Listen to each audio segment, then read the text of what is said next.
Madurai Mattuthavani bus stand அருகே உள்ள நக்கீரன் தோரண வாயில் போக்குவரத்து விரிவாக்கத்திற்காக அகற்றும் பணிக்கு சமூக ஆர்வலர்கள் எதிர்ப்பு தெரிவித்தனர். அது தொடர்பாக சென்னை உயர்நீதிமன்ற மதுரை கிளை போக்குவரத்து விரிவாக்கத்திற்கு தடையாக உள்ள தோரண வாயிலை அகற்ற உத்தரவிட்டது. மதுரை மாநகராட்சியினர் எந்தவித முன்னறிவிப்பு இல்லாமல் நேற்று இரவு அகற்றும் பணி நடைபெற்றது. பொக்லைன் இயந்திரம் மூலம் இடிக்கும் பணியின் போது தோரண வாயில் திடீரென பொக்லைன் இயந்திரத்தின் மீது சாய்ந்தது. இதில் மதுரை மாவட்டம் உலகாணி அருகேயுள்ள பாரப்பட்டியைச் சேர்ந்த நாகலிங்கம் மற்றும் கான்ட்ராக்டர் நல்லதம்பி சிக்கிக் கொண்டனர்.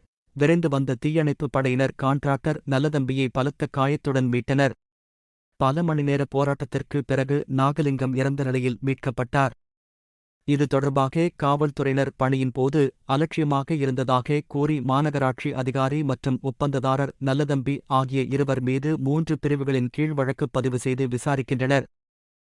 இந்நிலையில் இறந்த நாகலிங்கத்தின் உறவினர்கள் பிணத்தை வாங்க மறுத்து தொடர் போராட்டத்தில் ஈடுபட்டு வருகின்றனர். தங்களுக்கு உரிய நீதி வேண்டும் என்று தொடர்ந்து கோரிக்கை வைத்து வருகின்றனர்.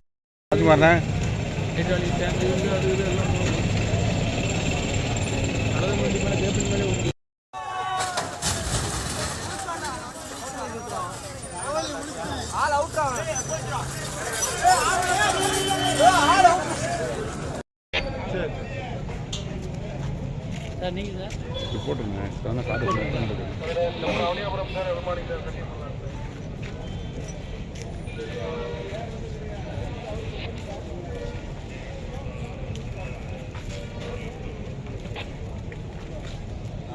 வண்டி வேற வண்டி